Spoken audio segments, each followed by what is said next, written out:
Hello guys, स्वागत है आप सभी का आपके अपने YouTube channel as smart classes में। आज के इस वीडियो में हम एनसीईआरटी पर आधारित कक्षा 8 की विज्ञान का अध्याय 16 प्रकाश, अध्याय 17 तारे एवं सौर परिवार, अध्याय 18 वायु तथा जल का प्रदूषण, ये तीनों ही चैप्टर कंप्लीट करेंगे। और इन चैप्टर के साथ आज से हमारी कक्षा 8 की एनसीईआरटी की विज्ञान भी कंप्लीट हो जाएगी। वीडियो को लास्ट तक ज़रूर देखिएगा। वीडियो पसंद आए तो वीडियो को लाइक करें और ज़्यादा से ज़्यादा शेयर करें। जिसने भी चैनल को सब्सक्राइब ना किया हो कर लीजिए और साथ ही बेल आइकन भी प्रेस कर लीजिए ताकि नेक्स्ट वीडियो की अपडेट आपको टाइम पर मिलती रहे। इससे पहले की वीडियो देखने के लिए वीडियो के डिस्क्रिप्शन में जाकर आप देख सकते हैं। स्टार्ट करते हैं आज का टॉपिक, अध्याय 16 प्रकाश। फर्स्ट पॉइंट है, किसी वस्तु को हम तब देख पाते हैं जब उस वस्तु से आने वाला प्रकाश हमारे नेत्रों में प्रवेश करे। क्या कह रहा है यहाँ पर कि किसी वस्तु को हम तब देख पाते हैं जब उस वस्तु पर कोई प्रकाश पड़े और वह आकर हमारी आंखों में प्रवेश करे, तब हम उस वस्तु को देख पाएंगे। आगे है परावर्तन के नियम। परावर्तन के क्या क्या नियम होते हैं? दर्पण से टकराने के पश्चात प्रकाश किरण दूसरी दिशा में परिवर्तित हो जाती है। जब कोई प्रकाश किरण किसी दर्पण से टकराती है तो वह किसी दूसरी दिशा में परावर्तित हो जाती है। नेक्स्ट पॉइंट है, किसी पृष्ठ पर पड़ने वाली प्रकाश किरण को आपतित किरण कहते हैं। जब किसी पृष्ठ पर कोई प्रकाश किरण पड़ती है तो उसको कौन सी किरण कहते हैं? आपती किरण, आपतित किरण कहते हैं। जैसे देखिए यहाँ पर दिखाया गया है प्रकाश का परावर्तन। ये एक दर्पण है और इस पर ये किरण पड़ रही है, तो ये कौन सी किरण हो गई? ये हो गई आपतित किरण। इसके बाद ये किरण वापस आएगी, मतलब इसका परावर्तन होगा, तो ये हो जाएगी परावर्तित किरण। आगे देखेंगे, पृष्ठ के परावर्तन के पश्चात वापस आने वाली प्रकाश किरण परावर्तित किरण कहते हैं। तो वापस आने वाली प्रकाश किरण को क्या कहेंगे? परावर्तित किरण, जो अभी हम आपको दिखा चुके हैं। नेक्स्ट पॉइंट है, हमें प्रकाश का एक संकीर्ण किरणपुंज प्राप्त होता है जो अनेक किरणों से मिलकर बना होता है।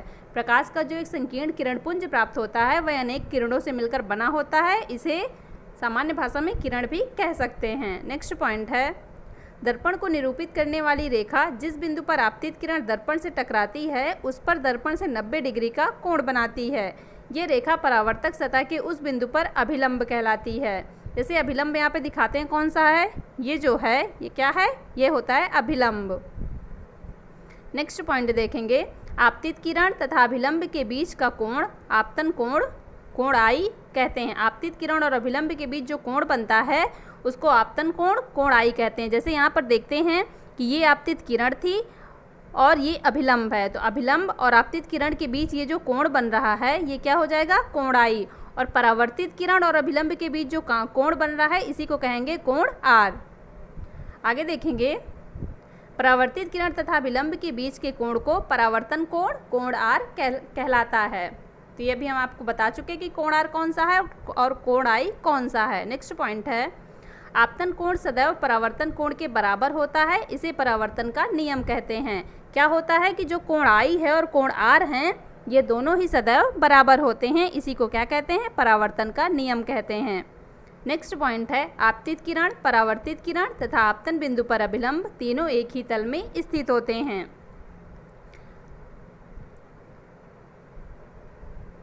आपतित किरण भी बता चुके हैं आपको, परावर्तित किरण और अभिलंब तीनों ही आपको पीछे वाले फिगर में दिखा चुके हैं। ये तीनों क्या होते हैं? एक ही तल पर स्थित होते हैं। नेक्स्ट पॉइंट है, दर्पण द्वारा बने प्रतिबिंब में वस्तु का बायां भाग दाईं ओर तथा दायां भाग बाईं ओर दिखाई पड़ता है। इस परिघटना को पार्श्व परिवर्तन कहते हैं। इससे पहले की वीडियो में पार्श्व परिवर्तन आपको बताया जा चुका है और ये भी बताया जा चुका है कि दर्पण का जो प्रतिबिंब बनता है उसमें हमारा जो बायां भाग है वह दाईं ओर तथा जो दायां भाग है वह बाईं ओर दिखाई देगा। जैसे दायां हाथ बायां दिखाई देगा, बाईं ओर दिखाई देगा और बायां हाथ दाईं ओर दिखाई देगा। तो इस घटना को क्या कहते हैं? पार्श्व परिवर्तन। नेक्स्ट है नियमित परावर्तन। नियमित परावर्तन क्या होता है? दर्पण जैसे चिकने पृष्ठ पर होने वाले परावर्तन को नियमित परावर्तन कहते हैं। दर्पण जैसे जो चिकना पृष्ठ होता है, मतलब किसी भी चिकने पृष्ठ पर जो दर्पण जैसा चिकना होता है उस पर होने वाले परावर्तन को क्या कहते हैं? नियमित परावर्तन। जैसे यहाँ पर दिखाया गया ये दर्पण जैसा चिकना पृष्ठ है और इसमें नियमित परावर्तन हो रहा है। इसमें जो किरण आपतित हो रही हैं और परावर्तित हो रही हैं वो कैसी दिशा में हो रही हैं? समांतर हो रही हैं। नेक्स्ट है विसरित परावर्तन। ये क्या होता है? जब सभी समांतर किरणें किसी समतल पृष्ठ से परावर्तित होने के पश्चात समांतर नहीं होती तो वैसे परावर्तनों को विसरित परावर्तन कहते हैं। क्या होता है कि जब जो किरण आपतित होती है, जैसे ये एक पृष्ठ दिखाया गया है, इस पर ये कोई किरण आपतित हो रही है, ये सारी आपतित किरण दिखाई गई हैं। जब इनका परावर्तन होता है तो ये देखिए, एक किसी का परावर्तन ऐसे हुआ, किसी का ऐसे हुआ, किसी का ऐसे ऐसे ऐसे, ये सभी इधर उधर हो रहा है। ये कैसी नहीं है? समांतर नहीं होती। तो जब ये समांतर नहीं होती तो इसे क्या कहते हैं? विसरित परावर्तन कहते हैं। नेक्स्ट पॉइंट है, आपके चारों ओर की लगभग सभी वस्तुएं आपको परावर्तित प्रकाश के कारण दिखाई देती हैं। हमारे चारों ओर की जो वस्तुएं हैं वह किस कारण हमें दिखाई देती हैं? परावर्तित प्रकाश के कारण। उन पर जब कोई प्रकाश पड़ता है तो उसके बाद परावर्तित होकर हमारी आंखों में पड़ता है, तभी वो हमें दिखाई देती हैं। उदाहरण के लिए चंद्रमा सूर्य से प्राप्त प्रकाश को परावर्तित करता है, इस प्रकार हम चंद्रमा को देख पाते हैं। चंद्रमा जो होता है वह सूर्य से प्राप्त प्रकाश को परावर्तित करता है, इसी कारण हम क्या करते हैं? चंद्रमा को देख पाते हैं। प्रदीप्त पिंड। प्रदीप्त पिंड क्या होते हैं? जो पिंड दूसरी वस्तु को प्रकाश में चमकते हैं उन्हें प्रदीप्त पिंड कहते हैं। क्या होते हैं प्रदीप्त पिंड? वह पिंड जो किसी दूसरी वस्तु के प्रकाश से चमकते हैं, उनका स्वयं का खुद का प्रकाश नहीं होता बल्कि दूसरी वस्तुओं के प्रकाश से चमकते हैं, तो वह क्या कहलाते हैं? प्रदीप्त पिंड। और दीप्त पिंड क्या होते हैं? जो पिंड स्वयं का प्रकाश उत्सर्जित करते हैं दीप्त पिंड कहलाते हैं। जैसे सूर्य स्वयं का प्रकाश उत्सर्जित करता है, मोमबत्ती का प्रकाश तथा विद्युत लैंप, ये सभी स्वयं का प्रकाश उत्सर्जित करते हैं, तो क्या कहलाते हैं? दीप्त पिंड। और जो दूसरी वस्तुओं के प्रकाश से चमकते हैं उन्हें कहते हैं प्रदीप्त पिंड। नेक्स्ट पॉइंट है, समतल दर्पण किसी वस्तु का केवल एक ही प्रतिबिंब बनाता है। समतल दर्पण जो होता है उसके सामने कोई वस्तु रखेंगे तो वह कितना प्रतिबिंब बनाएगा? केवल और केवल एक ही प्रतिबिंब बनाएगा। नेक्स्ट पॉइंट है, सूर्य के प्रकाश को श्वेत प्रकाश के रूप में जाना जाता है। नेक्स्ट, प्रकाश के अपने रंगों में विभाजित होने को प्रकाश का विक्षेपण कहते हैं। इंद्रधनुष विक्षेपण को दर्शाने वाली एक प्राकृतिक परिघटना है। विक्षेपण क्या होता है कि प्रकाश जब अपने रंगों में विभक्त हो जाता है तो वह क्या कहलाता है? विक्षेपण। जैसे प्रिज्म से किसी प्रकाश को गुजारा जाएगा तो वह कई रंगों में विभक्त होता है, उसी को क्या कहते हैं? विक्षेपण।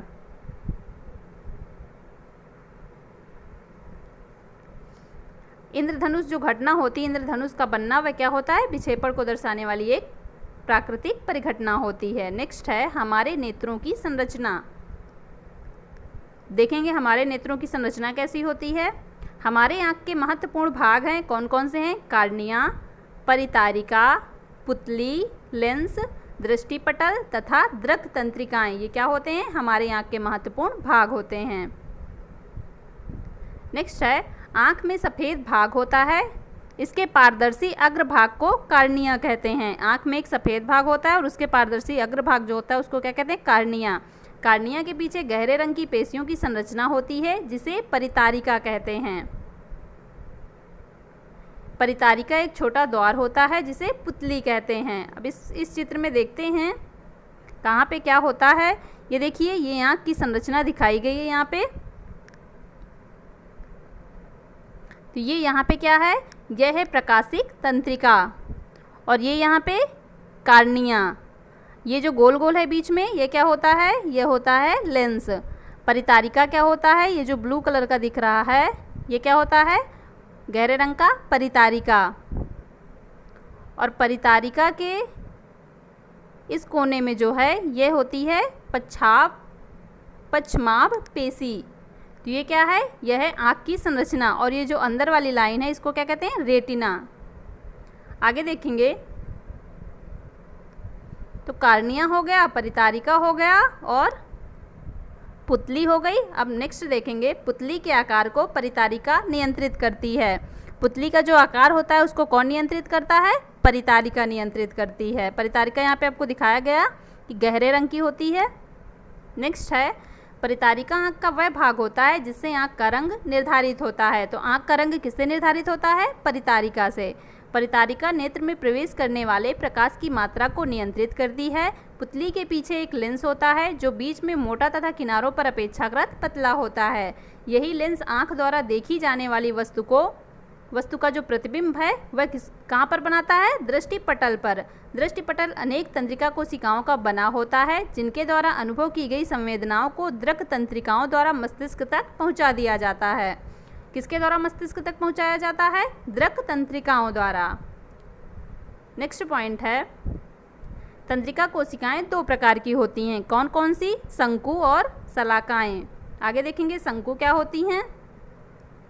शंकु तीव्र प्रकाश के लिए सुग्राही होता है तथा रंगों की सूचनाएं भी भेजता है। तो दृक तंत्रिकाएं जो होती हैं वे क्या करती हैं? मस्तिष्क तक सूचनाएं भेजती हैं। तो उसमें दो होती हैं, जैसे शंकु, तो ये क्या होती हैं? तीव्र प्रकाश के लिए सुग्राही होती हैं और रंगों की सूचनाएं भेजती हैं। शलाकाएं क्या होती हैं? ये होती हैं मंद प्रकाश के लिए सुग्राही। तो शंकु हो गए तीव्र प्रकाश के लिए सुग्राही और शलाकाएं हो गई मंद प्रकाश के लिए सुग्राही। नेक्स्ट पॉइंट है, दृक तंत्रिकाएं तथा दृष्टिपटल की संधि पर कोई तंत्रिका कोशिका नहीं होती है। इस बिंदु को अंध बिंदु कहते हैं। तो जहाँ पर दृक तंत्रिकाएं और दृष्टिपटल की संधि होती है वहाँ उसे क्या कहते हैं? अंध बिंदु कहते हैं। नेक्स्ट है, रेटिना पर बने प्रतिबिंब का प्रभाव वस्तु को हटा लेने पर तुरंत ही समाप्त नहीं होता। ये लगभग 1/16 सेकंड तक बना रहता है। जैसे किसी व्यक्ति की रेटिना पर कोई प्रतिबिंब बन गया, उसके सामने कोई वस्तु रखेंगे तो उसके रेटिना पर प्रतिबिंब बनेगा और उस वस्तु को जैसे हटा लेंगे तो तुरंत ही उसका प्रतिबिंब समाप्त नहीं होगा। लगभग कितने सेकंड तक रहेगा? 1/16 सेकंड तक वह प्रतिबिंब बना रहेगा। नेक्स्ट पॉइंट है, यदि नेत्र पर प्रति सेकंड 16 या इससे अधिक दर पर किसी गतिशील वस्तु के स्थिर प्रतिबिंब बने तो नेत्र की वह वस्तु चलचित्र की भांति चलती फिरती अनुभव होगी। किससे अधिक की दर पर? 16 से प्रति सेकंड 16 या इससे अधिक की दर पर किसी गतिशील वस्तु के स्थिर प्रतिबिंब बने तो क्या होगा? नेत्र को वह वस्तु कैसी प्रतीत होगी? चलती फिरती अनुभव होगी। नेक्स्ट पॉइंट है, सामान्य नेत्र द्वारा पढ़ने के लिए सर्वाधिक सुविधाजनक दूरी कितनी होती है? 25 सेंटीमीटर। तो मतलब सबको कितनी दूरी पर बुक रख के पढ़ना चाहिए? 25 सेंटीमीटर। यह सामान्य नेत्र वालों के लिए सुविधाजनक दूरी है। नेक्स्ट पॉइंट है, केकड़े के नेत्र बहुत छोटे होते हैं परंतु इनके द्वारा केकड़ा चारों ओर देख सकता है। उल्लू रात में भली भांति देख सकता है परंतु दिन में नहीं देख पाता। तो उल्लू कब देख पाता है? रात्रि में, बल्कि दिन में ये नहीं देख पाता है। नेक्स्ट पॉइंट है, दिन के पक्षियों में नेत्रों में शंकु अधिक तथा शलाकाएं कम होती हैं। जो दिन के पक्षी होते हैं, मतलब जो दिन में देख पाते हैं, उनमें क्या होता है? शंकु अधिक होते हैं और शलाकाएं क्या होती हैं? कम होती हैं। शंकु में क्या होता था? तीव्र प्रकाश के लिए सुग्राही और शलाकाओं में मंद प्रकाश के लिए सुग्राही। तो दिन वाले पक्षियों में शंकु अधिक और शलाकाएं कम। नेक्स्ट पॉइंट है, संसाधन दो प्रकार के होते हैं। कौन कौन से? अप्रकाशिक संसाधन और प्रकाशिक संसाधन। अप्रकाशिक संसाधन में चाक्षुष साधन, स्पर्श साधन, श्रवण साधन तथा इलेक्ट्रिक साधन सम्मिलित हैं। स्पर्श मतलब स्पर्शेंद्रियों वाले साधन, चाक्षुष मतलब जो आँखों से संबंधित है, श्रवण मतलब सुनने से, और इलेक्ट्रॉनिक साधन मतलब इलेक्ट्रॉनिक साधन। नेक्स्ट पॉइंट है, लुई ब्रेल जो स्वयं एक चाक्षुष विकृति युक्त व्यक्ति थे। चाक्षुष विकृति मतलब दृष्टिबाधित व्यक्ति थे। कौन थे ये? लुई ब्रेल थे। इन्होंने चाक्षुष विकृति युक्त व्यक्तियों के लिए एक पद्धति, ब्रेल पद्धति विकसित की तथा 1821 में प्रकाशित किया। तो ब्रेल पद्धति को किसने विकसित किया था? लुई ब्रेल ने। कब किया था? 1821 में। लुई ब्रेल कैसे थे? ये खुद एक चाक्षुष विकृति युक्त व्यक्ति थे। नेक्स्ट पॉइंट है, वर्तमान में ये पद्धति 1932 में अपनाई गई। कब किया था? 1821 में विकसित किया था, लेकिन ये अपनाई कब गई? 1932 में। ब्रेल पद्धति में 63 बिंदुकित पैटर्न अथवा छाप हैं। क्या हैं? 63 पैटर्न अथवा छाप होते हैं। प्रत्येक छाप एक अक्षर के समुच्चय, सामान्य शब्द अथवा व्याकरणिक चिन्ह को प्रदर्शित करते हैं। ये देखिए यहाँ पे दिखाया गया है कि प्रत्येक जो अक्षर होता है उसमें कितने बिंदु होते हैं? 6 बिंदु होते हैं। ये यहाँ पर C ऐसे लिखा जाता है, A ऐसे लिखा जाता है और T ऐसे लिखा जाता है। तो ये क्या लिख गया? पूरा मिलाकर कैट हो गया। ऐसे ही ये एंड लिखा जाता है और ये कॉमा लिखा जाता है। ब्रेल पद्धति के ये बिंदु होते हैं, ये उभरे हुए होते हैं और जो दृष्टिबाधित बच्चे होते हैं इन्हें हाथों से छूकर समझ जाते हैं कि ये क्या लिखा है। तो नेक्स्ट पॉइंट है, अमेरिका की एक लेखिका एवं प्राध्यापिका हेलन ए केलर संभवतः सर्वविदित तथा प्रेरक चाक्षुष विकृति महिला हैं। कौन है हेलन ए केलर? यह एक चाक्षुष विकृति महिला हैं। कहाँ की हैं? अमेरिका की एक लेखिका या प्राध्यापिका हैं। नेक्स्ट पॉइंट है, स्टोरी ऑफ माई लाइफ 1930 में हेलन ए केलर द्वारा रचित है। स्टोरी ऑफ माई लाइफ किसकी रचना है? हेलन ए केलर की। कब की थी इन्होंने रचना? 1903 में। नेक्स्ट पॉइंट है, जन्म से पूर्णतया चाक्षुष विकृति युक्त श्री रविंद्र जैन ने इलाहाबाद से अपनी संगीत प्रभाकर की उपाधि प्राप्त की थी। तो रविंद्र जैन का संबंध कहाँ से है? रविंद्र जैन कैसे व्यक्ति थे? ये जन्म से ही पूर्ण रूप से चाक्षुष विकृति या मतलब पूर्ण रूप से दृष्टिबाधित थे जन्म से ही। और कहाँ से इन्होंने संगीत प्रभाकर की उपाधि प्राप्त की है? इलाहाबाद से। नेक्स्ट पॉइंट है, किसी कोण पर झुके दो दर्पण अनेक प्रतिबिंब बना सकते हैं। अगर दो दर्पणों को, जैसे कोई दो दर्पण है, इन्हें किसी कोण पर ऐसे झुका दिया जाएगा तो ये क्या होगा? ये कई सारे प्रतिबिंब बना सकते हैं। नेक्स्ट पॉइंट है, एक समतल दर्पण के सामने 1 मीटर दूर खड़ा एक व्यक्ति अपने प्रतिबिंब से 2 मीटर दूर दिखाई देता है। कितना दिखाई देता है इसमें? 2 गुना दिखाई देता है। तो अध्याय 16 कंप्लीट हुआ। अब देखेंगे अध्याय 17, तारे एवं सौर परिवार। फर्स्ट पॉइंट है, आपको तारे जैसा कोई ऐसा पिंड दिखाई देता है जो टिमटिमाता नहीं हो। ऐसा पिंड जो टिमटिमाते नहीं हैं वे ग्रह कहलाते हैं। क्या कह रहा है यहाँ पर? कि तारे जैसे जो पिंड दिखाई देते हैं और टिमटिमाते नहीं हैं, तो जो पिंड टिमटिमाते नहीं हैं उनको क्या कहते हैं? ग्रह कहते हैं। रात्रि के आकाश में सबसे अधिक प्रदीप्त पिंड चंद्रमा है। प्रदीप्त पिंड कौन सा है? जो स्वयं के प्रकाश से प्रकाशित नहीं होता बल्कि किसी दूसरे के प्रकाश से प्रकाशित होता है। तो चंद्रमा किसके प्रकाश से प्रकाशित होता है? सूर्य के प्रकाश से। तो रात्रि के समय सबसे अधिक प्रदीप्त पिंड कौन सा होता है? चंद्रमा। तारे, ग्रह, चंद्रमा तथा आकाश के बहुत से अन्य पिंड खगोलीय पिंड कहलाते हैं। ये क्या कहलाते हैं? खगोलीय पिंड।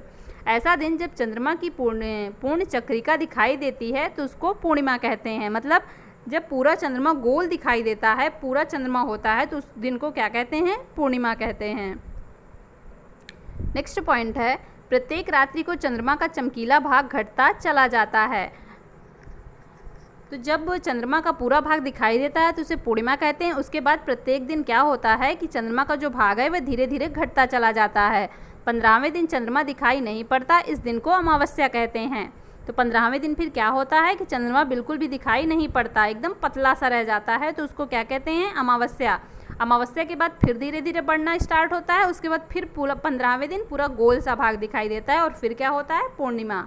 नेक्स्ट पॉइंट है, चंद्रमा का एक छोटा सा भाग आकाश में दिखाई देता है, इसे बालचंद्र कहते हैं। इसके पश्चात फिर प्रतिदिन चंद्रमा बड़ा होता जाता है। तो जब एक चंद्रमा का छोटा सा भाग दिखाई देता है तो अमावस्या के दिन, तब उसे क्या कहते हैं? बालचंद्र कहते हैं। इसके पश्चात फिर क्या होता है? चंद्रमा धीरे धीरे बढ़ता जाता है और जब पूरा हो जाता है तो पूर्णिमा होती है। मतलब जब पूरा चंद्रमा दिखाई देगा तो पूर्णिमा, और जब बिल्कुल घट जाएगा, एकदम कम हो जाएगा, तब वो क्या होगा? अमावस्या। नेक्स्ट पॉइंट है, 15वें दिन एक बार फिर से हम चंद्रमा का पूरा दृश्य देखते हैं। तो ये 15-15 दिन में बदलता रहता है। नेक्स्ट पॉइंट है, पूरे महीने तक दिखाई देने वाली चंद्रमा की प्रदीप्त भाग को विभिन्न आकृतियों को चंद्रमा की कलाएं कहते हैं। तो पूरे महीने जो चंद्रमा की विभिन्न आकृतियां दिखाई देती हैं उनको क्या कहते हैं? चंद्रमा की कलाएं कहते हैं। नेक्स्ट पॉइंट है, एक पूर्णिमा से दूसरी पूर्णिमा तक की अवधि 29 दिन से कुछ अधिक होती है। मतलब एक पूर्णिमा के बाद जब दूसरी पूर्णिमा आएगी तो वह 1 महीने में आएगी, क्योंकि 15 दिन में तो अमावस्या आएगी। तो लगभग कितने अवधि में होती है? लगभग 29 दिन से कुछ अधिक होती है। नेक्स्ट पॉइंट है, हमें चंद्रमा इसलिए दिखाई देता है क्योंकि यह अपने पर पड़ने वाले सूर्य के प्रकाश को हमारी ओर परावर्तित कर देता है। इसीलिए हम चंद्रमा के उसी भाग को देख पाते हैं जिस भाग के से सूर्य का परावर्तन प्रकाश हम तक पहुंचता है। तो चंद्रमा खुद के प्रकाश से प्रदीप्त नहीं होता, बल्कि ये किसके प्रकाश से होता है? सूर्य के प्रकाश से चमकता है। इसीलिए इसको क्या कहते हैं? प्रदीप्त पिंड कहते हैं। नेक्स्ट पॉइंट है, चंद्रमा पृथ्वी की परिक्रमा करता है और पृथ्वी किसकी परिक्रमा करती है? सूर्य की परिक्रमा करती है। नेक्स्ट, पूर्णिमा के पश्चात पृथ्वी से देखने पर चंद्रमा का सूर्य द्वारा प्रदीप्त भाग प्रतिदिन आकार में घटता जाता है और फिर अमावस्या को बिल्कुल घट जाता है। नेक्स्ट पॉइंट है, चंद्रमा पृथ्वी की परिक्रमा पूरी करने में अपने अक्ष पर एक घूर्णन पूरा करता है। चंद्रमा जब पृथ्वी की परिक्रमा करता है तो वह क्या करता है, अपने अक्ष पर एक घूर्णन को पूरा कर लेता है। चंद्रमा पर ना तो वायुमंडल है और ना ही जल है। 21 जुलाई 1969 को अमेरिका के अंतरिक्ष यात्री नील आर्मस्ट्रांग ने सबसे पहले चंद्रमा पर अपने कदम रखे। उनके बाद एल्ड्रिन चंद्रमा पर उतरे थे। तो सबसे पहले चंद्रमा पर कौन गया था, नील आर्मस्ट्रांग। कब गए थे, 21 जुलाई 1969 को। कहाँ से थे ये, अमेरिका के अंतरिक्ष यात्री थे। उसके बाद कौन गए थे, उसके बाद नील आर्मस्ट्रांग के बाद एल्ड्रिन चंद्रमा पर उतरे थे। नेक्स्ट पॉइंट है, आकाश में असंख्य तारे हैं। तारे अपना प्रकाश उत्सर्जित करते हैं। सूर्य भी क्या है, सूर्य भी एक तारा है और आकाश में कितने तारे हैं, बहुत ही असंख्य तारे हैं जिनको गिना नहीं जा सकता। नेक्स्ट पॉइंट है, तारे सूर्य की तुलना में लाखों गुना अधिक दूर हैं, इसलिए तारे हमें बिंदु जैसे प्रतीत होते हैं। तो मतलब सूर्य क्या है, सूर्य तो पास ही है लेकिन जो तारे हैं वह बहुत ज़्यादा दूर हैं, इसीलिए वो कैसे दिखाई देते हैं, बिंदुवत रूप में। नेक्स्ट पॉइंट है, सूर्य पृथ्वी से लगभग 15 करोड़ किलोमीटर दूर है। कितना दूर है, 15 करोड़ किलोमीटर सूर्य से पृथ्वी की दूरी है। नेक्स्ट पॉइंट है, सूर्य के पश्चात दूसरा निकटतम तारा अल्फा सेंटारी है।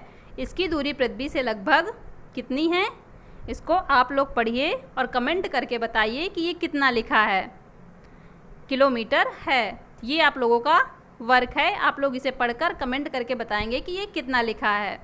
नेक्स्ट पॉइंट है, तो ये हो गई किसकी दूरी, पृथ्वी से की दूरी हो गई सूर्य की। सूर्य के पश्चात दूसरा निकटतम तारा अल्फा सेंटारी है और इसकी दूरी पृथ्वी से कितनी है, इतनी है। नेक्स्ट पॉइंट है, प्रकाश की चाल 3 लाख किलोमीटर प्रति सेकंड है। कितनी है, 3 लाख किलोमीटर प्रति सेकंड है। इसी को जब हम मीटर में लिखेंगे तो उसी को लिख देते हैं 3 × 10⁸ मीटर प्रति सेकंड। 3 × 10। नेक्स्ट पॉइंट है, सूर्य से पृथ्वी की दूरी लगभग 8 प्रकाश मिनट है। तो सूर्य से पृथ्वी की दूरी कितनी है, 8 प्रकाश मिनट। नेक्स्ट पॉइंट देखेंगे, अल्फा सेंटारी लगभग 4.3 प्रकाश वर्ष दूर है। अल्फा सेंटारी कितना दूर है, 4.3 प्रकाश वर्ष। पृथ्वी से अल्फा सेंटारी 4.3 प्रकाश वर्ष दूर है। प्रकाश वर्ष क्या होता है, यह प्रकाश वर्ष द्वारा एक वर्ष में चली गई दूरी है। क्या होता है प्रकाश वर्ष, प्रकाश द्वारा एक वर्ष में जितनी दूरी चली जाती है वही होता है प्रकाश वर्ष। तो ये क्या है, दूरी का मात्रक है। नेक्स्ट पॉइंट है, तारे सूर्य से पश्चिम की ओर गति करते प्रतीत होते हैं। तारे जो सूर्यास्त होते ही पूर्व में उदय होता है, सामान्यतः सूर्योदय से पहले ही पश्चिम में अस्त हो जाता है। मतलब जो सूर्यास्त से पहले पूर्व में उदय होते हैं, वह जब सुबह सूर्योदय होता है तो किधर अस्त होते हैं, पश्चिम में। वास्तव में ध्रुव तारा एक ऐसा ही तारा है जो पृथ्वी के अक्ष की दिशा में स्थित है। ये गति करता प्रतीत नहीं होता है। क्रमशः 1609 ईस्वी में गैलीलियो ने अपना दूरबीन विकसित किया और उसकी सहायता से बृहस्पति तथा बृहस्पति की 2 चंद्रमा का परीक्षण किया। तो दूरबीन को किसने विकसित किया था, गैलीलियो ने। कब विकसित किया था, 1609 में। नेक्स्ट पॉइंट है, आकाश में तारों की आकृतियों के समूह बनाए हुए हैं। पहचाने जाने योग्य आकृतियों के समूह को तारा मंडल कहते हैं। आकाश में बहुत सारे असंख्य तारे हैं, लेकिन कुछ तारे ऐसे हैं जो कुछ आकृतियां बनाए हुए हैं। तो जिनको पहचाना जाता है या जो पहचाने जाने योग्य आकृतियां हैं, तो उनके समूह को क्या कहते हैं, तारामंडल कहते हैं। रात्रि के समय के कुछ तारामंडल हैं जैसे ग्रेट बियर, ओरायन, कैसियोपिया, लियो मेजर। तो फर्स्ट है, तारामंडल में सबसे विख्यात तारामंडल कौन सा है, आर्सा मेजर, जिसे आप गर्मियों के रात्रि के प्रथम पहर में देख सकते हैं। तो सबसे विख्यात कौन सा है, आर्सा मेजर। आर्सा मेजर को बिग डियर, ग्रेट बियर अथवा सप्तर्षि भी कहते हैं।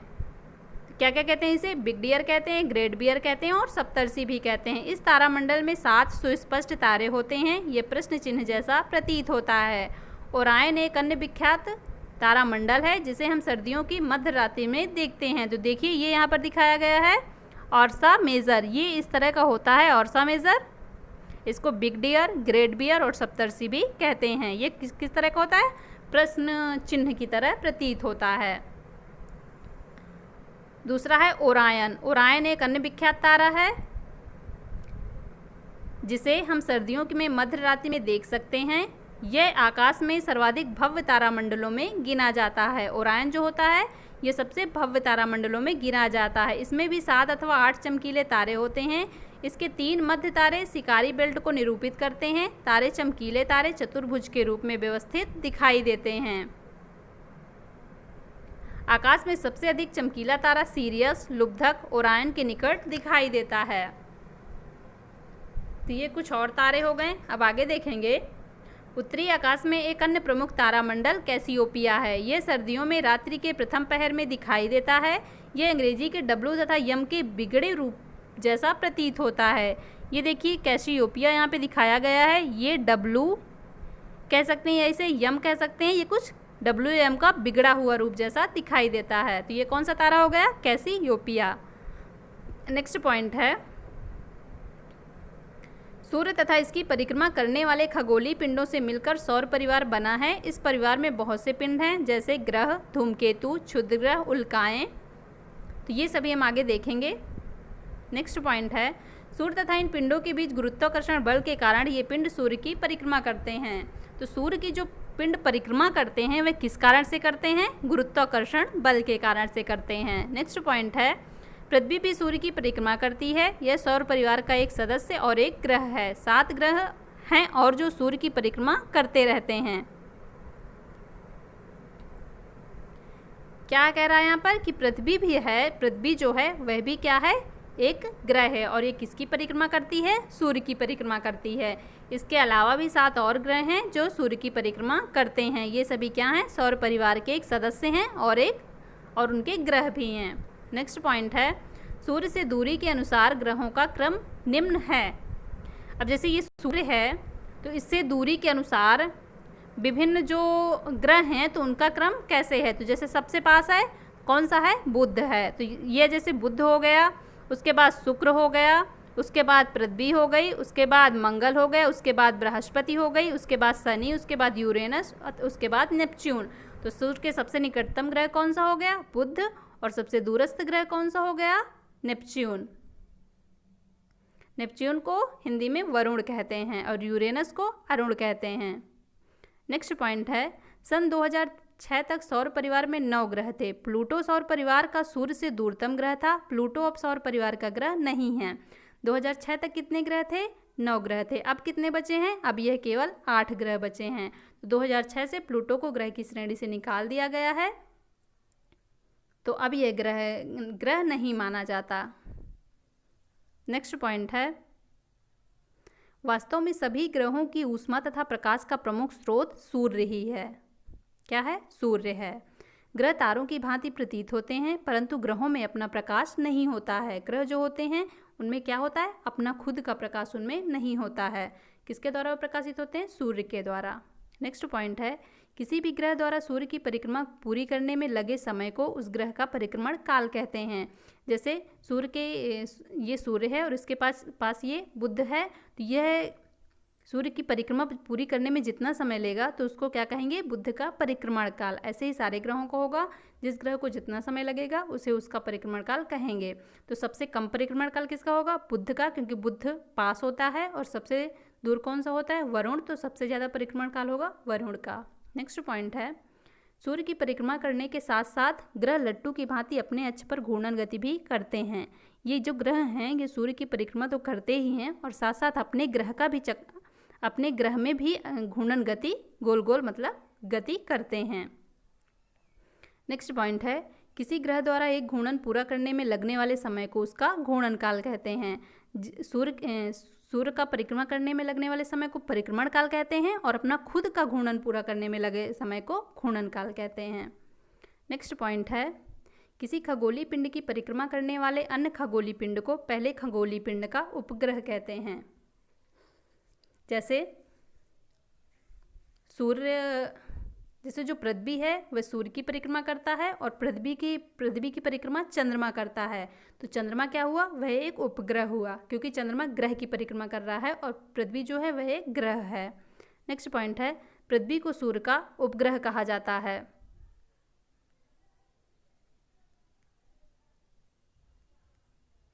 क्या कह रहा है यहाँ पर, एक मिनट।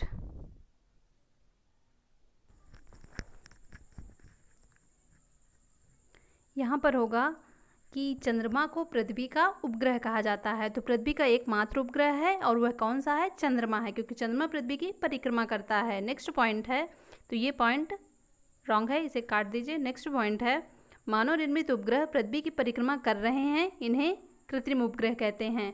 कुछ ऐसे भी उपग्रह हैं जो मानव निर्मित हैं, मतलब जिन्हें लोगों ने बनाया है या वैज्ञानिकों ने बनाया है, तो वह क्या कर रहे हैं, वह भी पृथ्वी की परिक्रमा कर रहे हैं, इन्हें क्या कहते हैं, कृत्रिम उपग्रह कहते हैं।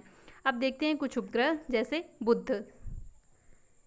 बुध ग्रह सूर्य से निकटतम ग्रह है, यह हमारे सौर परिवार का लघुतम ग्रह है। बुध का अपना कोई उपग्रह नहीं है।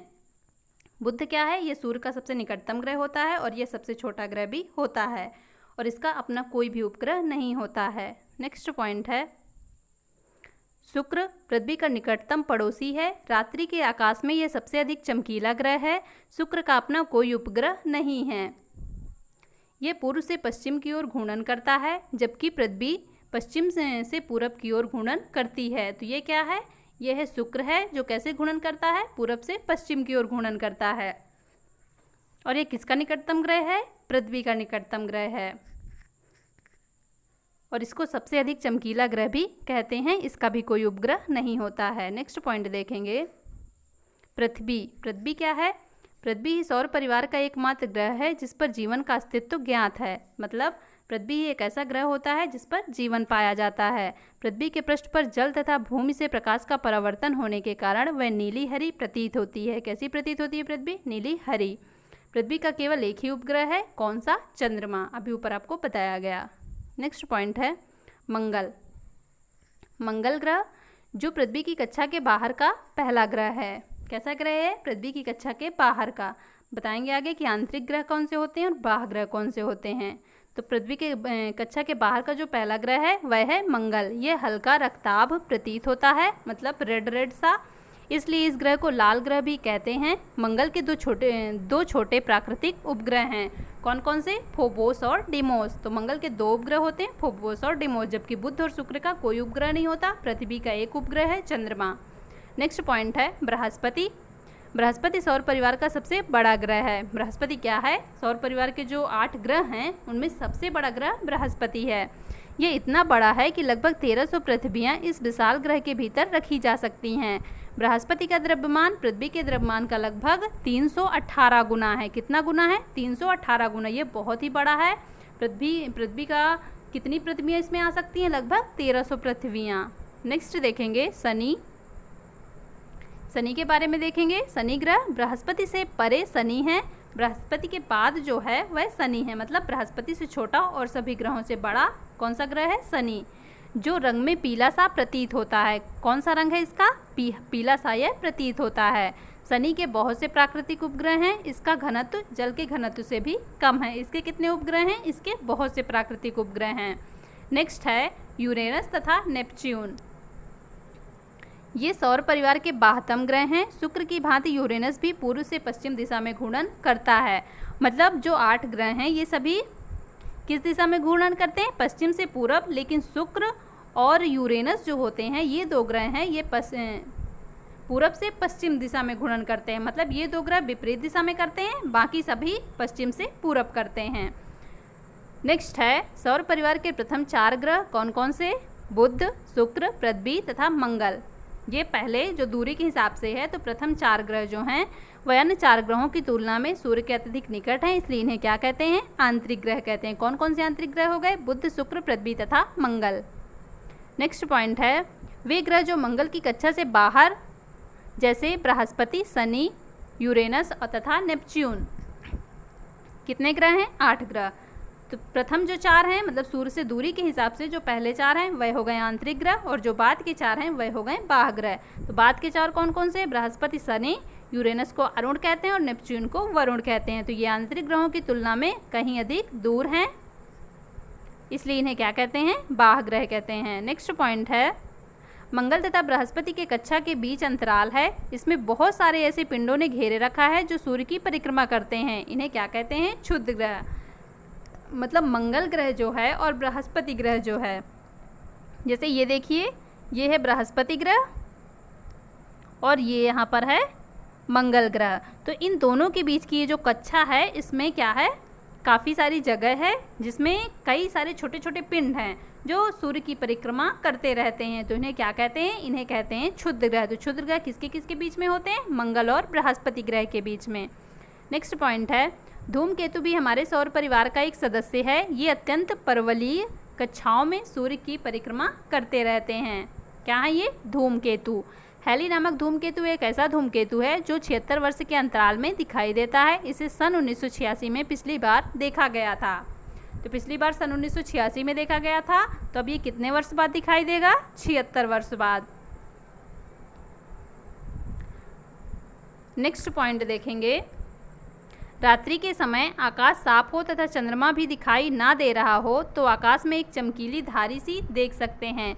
यह तारा नहीं है, इन्हें उल्का कहते हैं।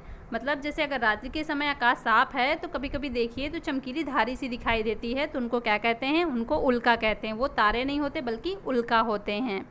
आर्यभट्ट भारत का प्रथम उपग्रह है। भारत का प्रथम उपग्रह कौन सा है? आर्यभट्ट। कुछ अन्य भारतीय उपग्रह हैं जैसे इनसेट, IRS, कल्पना फर्स्ट, एडुसेट आदि। ये क्या हैं? ये अन्य भारतीय उपग्रह हैं, जबकि जो आर्यभट्ट है वह प्रथम उपग्रह है।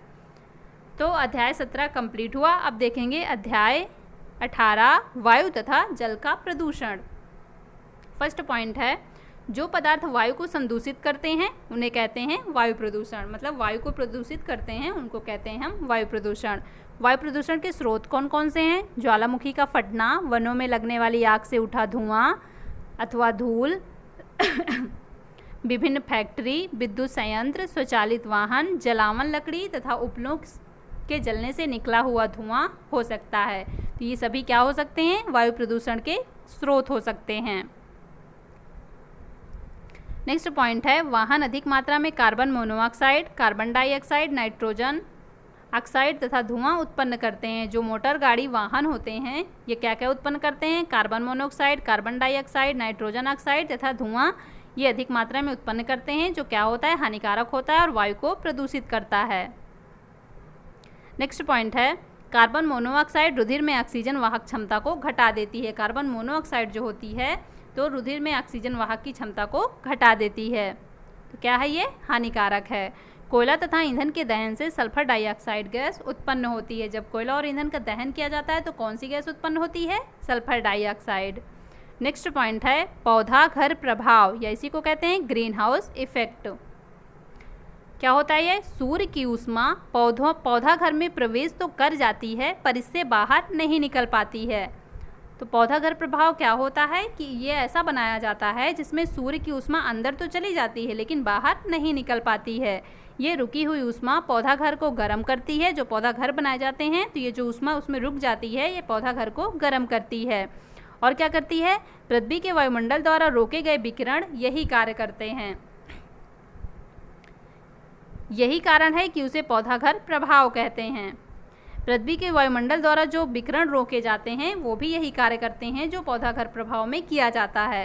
तो इसी कारण से इसे क्या कहते हैं? पौधा घर प्रभाव। ग्रीन हाउस प्रभाव के लिए उत्तरदायी गैसों में कार्बन डाइऑक्साइड भी एक है। कार्बन डाइऑक्साइड गैस भी ग्रीन हाउस इफेक्ट के लिए उत्तरदायी गैस है। नेक्स्ट पॉइंट है जल प्रदूषण। जल प्रदूषण क्या होता है? जब भी वाहित मल, विषैले रसायन, गाद आदि जैसी हानिकारक पदार्थ जल में मिल जाते हैं तो जल प्रदूषित हो जाता है। जल को प्रदूषित करने वाले पदार्थों को जल प्रदूषक कहते हैं। तो जल प्रदूषण क्या हो जाता है? मतलब जब विभिन्न प्रकार के गंदी चीज़ें मिलने से जल गंदा हो जाता है। जैसे वाहित गंदी चीज़ें जैसे वाहित मल, विषैले प्रकार के रसायन फैक्ट्रियों से निकलते हैं, गाद या हानिकारक अन्य पदार्थ जल में मिल जाते हैं तो क्या हो जाता है? जल प्रदूषण प्रदूषित हो जाता है, इसी को कहते हैं जल प्रदूषण। और जो पदार्थ जल को प्रदूषित करते हैं उनको क्या कहते हैं? जल प्रदूषक। 1985 में नदी को बचाने के लिए एक महत्वाकांक्षी परियोजना आरंभ की गई जिसे गंगा कार्य परियोजना कहते हैं। किसको बचाने के लिए गंगा कार्य परियोजना शुरू की गई थी? नदियों को बचाने के लिए। कब की गई थी? 1985 में। नेक्स्ट पॉइंट है, तेल परिष्करणशालाएं, कागज फैक्ट्रियां, वस्त्र तथा चीनी मिलें तथा रासायनिक फैक्ट्रियां जल प्रदूषण के कारण हैं। ये उद्योग जल का रासायनिक संदूषण करते हैं। ये सभी क्या हैं? ये सभी जल प्रदूषण के कारण हैं। तेल परिष्करणशाला से काफ़ी तेल निकलकर जैसे जल में मिल जाएगा तो जल प्रदूषण होगा, ऐसे ही जल प्रदूषण की ये सभी कारण हैं। नेक्स्ट पॉइंट देखेंगे, जब हम जल को उबाल कर शुद्ध कर लेते हैं तो पीने के लिए उपयुक्त जल को पेयजल कहते हैं। पीने के लिए जो उपयुक्त जल होता है उसको क्या कहते हैं? पेयजल। और ये जो प्रदूषित जल होता है इसको कैसे शुद्ध किया जा सकता है? इसे उबाल कर शुद्ध किया जा सकता है। नेक्स्ट पॉइंट है, जल को शुद्ध करने की सामान्य रासायनिक विधि क्लोरीनीकरण है। ये जल में क्लोरीन की गोलियां अथवा विरंजक चूर्ण मिलाकर किया जाता है। तो जल को शुद्ध करने की सामान्य रासायनिक विधि कौन सी होती है? क्लोरीनीकरण। तो आज से हमारी एनसीईआरटी की साइंस कक्षा 8 की कंप्लीट हो गई। अब इसके बाद हम इनसे रिलेटेड क्वेश्चन सॉल्व करेंगे। वीडियो पसंद आया हो तो वीडियो को लाइक कर दें और ज़्यादा से ज़्यादा शेयर कर दें। जिसने भी चैनल को सब्सक्राइब ना किया हो कर लीजिए, साथ ही बेल आइकन भी प्रेस कर लीजिए ताकि नेक्स्ट वीडियो की अपडेट आपको टाइम पर मिलती रहे। Thank you so much guys, मिलते हैं नेक्स्ट वीडियो पे।